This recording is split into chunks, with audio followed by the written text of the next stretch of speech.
pessoal, como é que estamos? Tudo bem com vocês? Espero que vocês estejam bem, que tenham tido um bom final de semana, que estejam animados para essa nossa maratona aí de mais uma semana de estudos. Bom estar aqui com vocês mais uma vez e nós vamos falar aqui, dando sequência aos nossos estudos, ao nosso conteúdo aí da unidade 4 que nós estamos trabalhando no nosso livro didático volume 2. Vamos falar um pouquinho hoje a respeito dos pronomes. Os pronomes e o seu efeito de coesão no texto. Você já ouviu falar sobre coesão, muito, já falamos muito sobre coesão. E nós vamos aprofundar um pouquinho o nosso conhecimento aqui a respeito dos pronomes, para nós entendermos mais esse efeito de coesão que é criado no texto a partir do uso dessa classe de palavras. Nós estamos estudando aí um pouco mais o gênero notícia e reportagem. Fizemos na semana anterior uma comparação entre esses dois gêneros e são textos do universo jornalístico, são textos muito ricos, né? São textos expositivos que têm uma função muito importante na sociedade onde eles circulam, de levar a informação e de fazer com que as pessoas conheçam os assuntos, estejam inteiradas dos acontecimentos, e esses textos precisam ser textos muito bem construídos, muito coesos, textos leves e de fácil compreensão, de fácil leitura, para que todo o público leitor possa se sentir atraído, interessado, motivado por esses textos, a fim de adquirir o conhecimento. Então, é muito importante fazer uma boa coesão do texto, construir um texto muito claro e objetivo, e um texto leve, com uma leitura fluente, para que assim seja mais proveitosa a leitura e possa se absorver todo o conhecimento. Um recurso de coesão dos mais importantes que nós temos é o uso correto dos pronomes. O que são os pronomes? Os pronomes, eu repeti o conceito para vocês aqui, vocês já conhecem o conceito de pronomes, mas eu repeti aqui para ficar visual e visualmente a gente absorve melhor esse conteúdo. Então nós vamos ver aqui o que são os pronomes. A primeira coisa que eu quero que vocês entendam é que os pronomes, eles são utilizados para a retomada do texto, para a coesão e a continuidade do texto. O que é a retomada do texto? Nós utilizamos pronomes quando nós queremos citar um item que já foi dito anteriormente no texto e nós não queremos repetir aquela palavra, fazer uso do mesmo vocábulo para nos referirmos àquele objeto, àquele ser, qualquer que seja. Então, aquele substantivo que foi citado anteriormente, para a gente não citar novamente o mesmo substantivo, nós fazemos uso do pronome, substituindo aquele substantivo. Então, ele faz essa retomada. Ele usa uma forma de substituição da palavra, ou do termo, ou da situação que já foi citada anteriormente. Eles trabalham para o efeito de coesão, para produzir essa unidade no texto. Um texto coeso é isso, é um texto bem colado, bem unido. Todos os parágrafos dialogam entre si, fazendo essa retomada, linkando um parágrafo, um assunto ao outro, de uma forma leve e não repetitiva. Eles trazem a continuidade do texto, trabalhando essa forma sequencial do texto, através das retomadas e das substituições. Então, para isso, os pronomes são muito úteis no efeito de construção textual. Pronomes são palavras que acompanham ou substituem os substantivos. Essa é a função dos pronomes. Ou ele vai acompanhar o substantivo, como é o caso dos pronomes possessivos, né?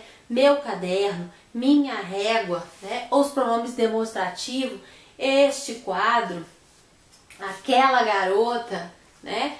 São pronomes demonstrativos, que acompanham os substantivos, ou eles substituem os substantivos. Quando eu digo, por exemplo, o menino, eu posso substituir por ele. Eu estou substituindo o substantivo pelo pronome ele. Então, eles podem acompanhar ou substituir o substantivo, indicam as relações existentes entre os seres e as pessoas do discurso. Quando eu uso meu, seu, dele, dela, este, aquele, aquela, né? Esses pronomes, eles indicam relações existentes entre os objetos, entre os substantivos, e nós vamos ver essa aplicação deles no texto para a gente compreender melhor.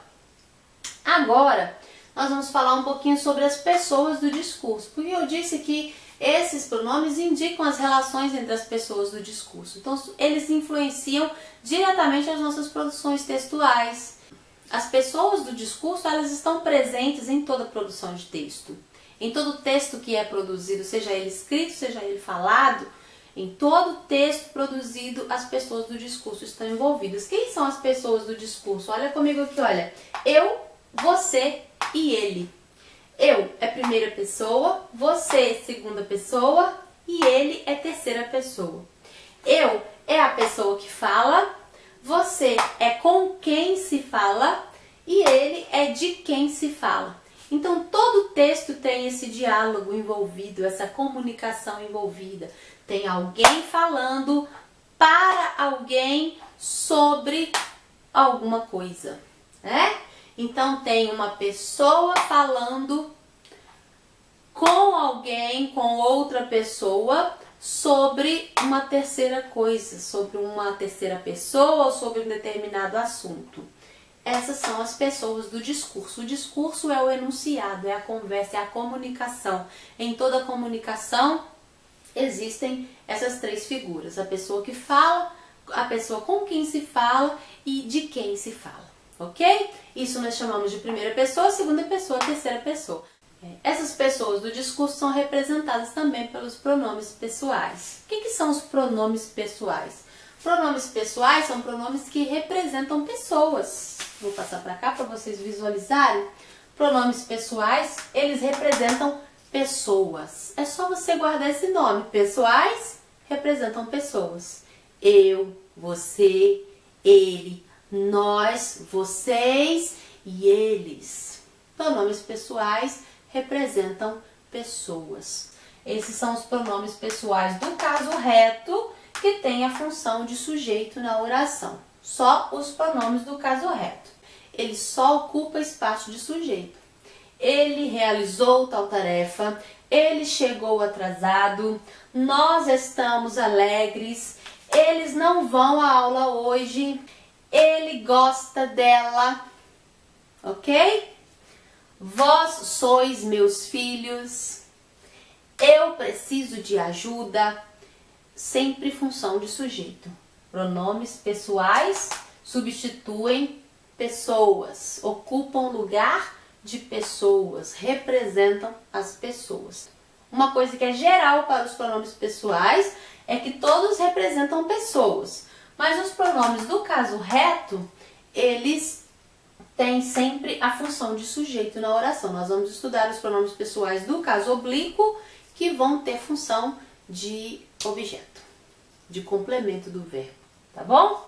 Uma coisa importante para você observar, esse comentário que nós estamos fazendo aqui está lá nas páginas 13 e 14 do seu livro didático. Então, dê uma olhadinha lá no conteúdo da página 13 e 14, tem um pequeno texto lá, alguns parágrafos, 1 ou 2 parágrafos de uma reportagem, um fragmento de uma reportagem para você ler, para que você se inspire para realizar essas atividades aqui a respeito dos pronomes. Então, a página 13 e 14 é a respeito disso aqui. Você já entendeu qual é o objetivo do pronome, para que ele serve, já entendeu sobre as pessoas do discurso e quais são os pronomes pessoais, qual é a função dos pronomes pessoais do caso reto. E aí você já pode fazer suas atividades aí na página 13 e 14, ok? Veja bem, pessoal, assim como nós temos os pronomes pessoais do caso reto, que eu falei para vocês anteriormente, nós temos os pronomes pessoais oblíquos. O que são os pronomes pessoais oblíquos? Eles também representam pessoas, só que essas pessoas têm uma função diferente dentro do texto. Os pronomes pessoais do caso reto ocupam a posição de sujeito na oração, ok? Já os pronomes pessoais oblíquos, eles ocupam a função de complemento verbal. O que é o complemento verbal? É aquele acessório que tem para o verbo transitivo. Lembra do verbo transitivo que nós já estudamos na unidade passada? O verbo transitivo é aquele que precisa de complemento. Esse complemento, ele pode ser um pronome pessoal do caso oblíquo. Quais são os pronomes pessoais do caso oblíquo? Me, mim, comigo, te, ti, contigo, o, a, lhe, se, si, consigo. Aqui nós temos um si. Ó, fiz erradinho aqui. Nos e conosco, vos e convosco, os, as, lhes, se, si, consigo. Na mesma sequência, primeira, segunda, terceira pessoa do singular, primeira, segunda, terceira pessoa do plural. Os pronomes pessoais oblíquos, portanto, ocupam a posição de complemento do verbo, né? Vejam aqui os exemplos que nós temos de pronome pessoal do caso oblíquo. Olha, traga um pedaço para mim, tá? Não é mim traga um pedaço, né? Traga um pedaço para mim. A função do para mim aqui é de complemento do verbo trazer. Traga o quê? Um pedaço para quem? Para mim.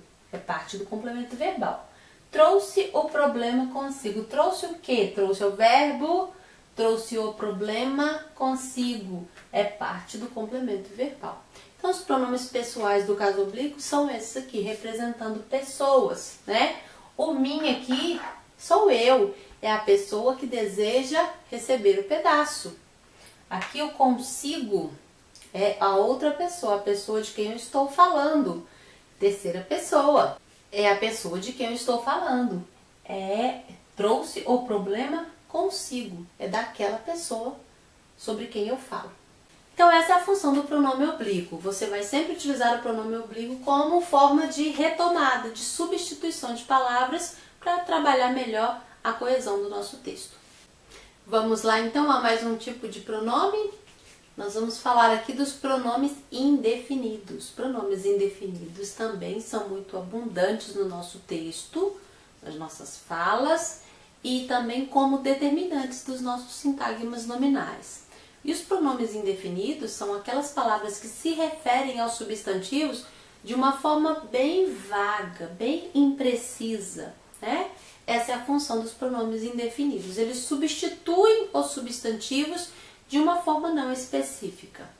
Por exemplo, se eu quiser dizer que várias pessoas fizeram tal tarefa, eu digo que vários realizaram a tarefa. Vários o quê? Vários é o meu pronome indefinido, tá? Muitos chegaram atrasados. Muitos quantos? Muitos quem? Né? O pronome indefinido, ele está representando essas pessoas. Estou falando de pessoas, muitas. Eu sei que é mais de uma, mas eu não sei exatamente quantas e eu não sei quem são essas pessoas. Então, os pronomes indefinidos referem-se de modo vago aos substantivos, vão sempre se referir aos substantivos e são esses alguns exemplos que eu dei para vocês aí. Algum, nenhum, muitos, nada, algo, né?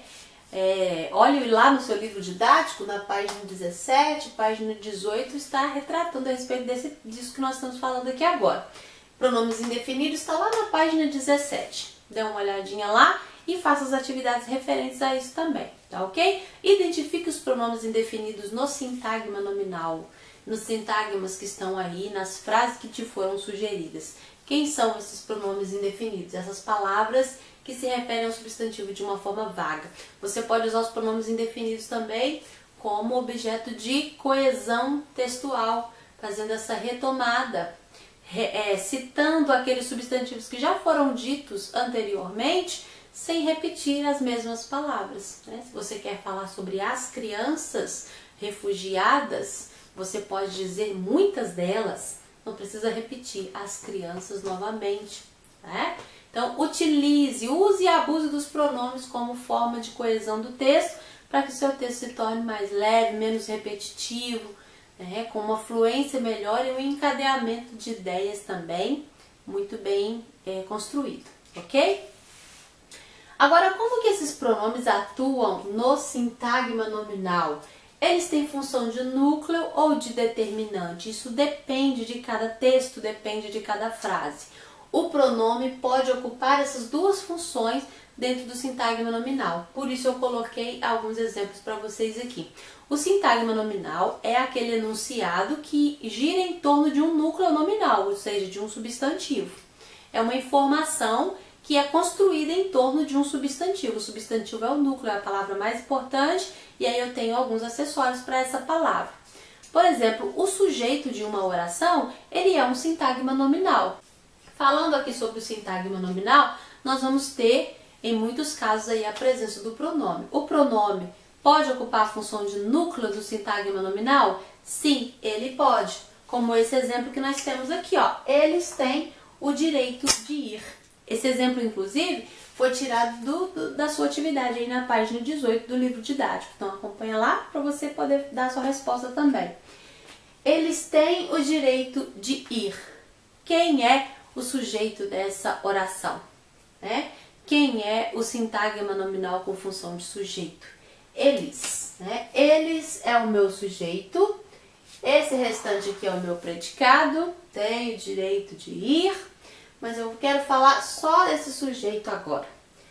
Esse sujeito é a pessoa que realiza a ação do verbo de ter o direito, é uma palavra apenas e é um pronome. E esse pronome é o núcleo do meu sintagma nominal. Tá?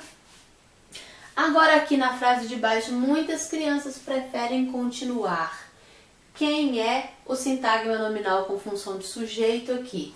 É muitas crianças. Mas o núcleo desse sintagma nominal é muitas, que é o pronome, ou é crianças, que é o substantivo? Quando eu tenho um substantivo, ele vai ser sempre a palavra nuclear. Aí, nesse caso, o pronome vai ter uma função de determinante desse substantivo. Ele ajuda a qualificar e a caracterizar o meu substantivo. Então, o meu núcleo aqui é crianças. Esse é o núcleo do meu sujeito. Núcleo do sintagma nominal, e muitas é determinante. Essa determinante determina uma característica, algo a respeito do meu substantivo crianças. Ok? Ficou claro aí? Então, quando você for avaliar o pronome dentro do sintagma nominal, avalie o contexto, onde ele está inserido e com quais palavras ele está se relacionando ali dentro daquele contexto. Porque é aí que você vai decidir se ele é núcleo ou se ele é determinante. Ele pode ser as duas coisas. Eu quero, inclusive, deixar uma dica para vocês aí, olha, pessoal. No seu livro de atividades, abre comigo aí para você conferir. O seu livro de atividades, lá na página 12, está falando um pouquinho sobre essa coesão referencial. E aqui nós temos um esqueminha com os pronomes. Todos os tipos de pronomes que são utilizados com esse efeito de referência, de retomada do texto para dar essa continuidade, essa sequência na construção textual, para você enriquecer os seus estudos, ok? Mais adiante nós vamos fazer essas atividades, então já vai fazendo uso disso aí para que você se exercite. Você vai realizar as atividades do livro didático, que eu vou deixar as páginas anotadinhas aí para você. E a gente vai falando aí nos nossos novos encontros para conferir essas atividades que vocês fizeram, tá ok? Um abraço!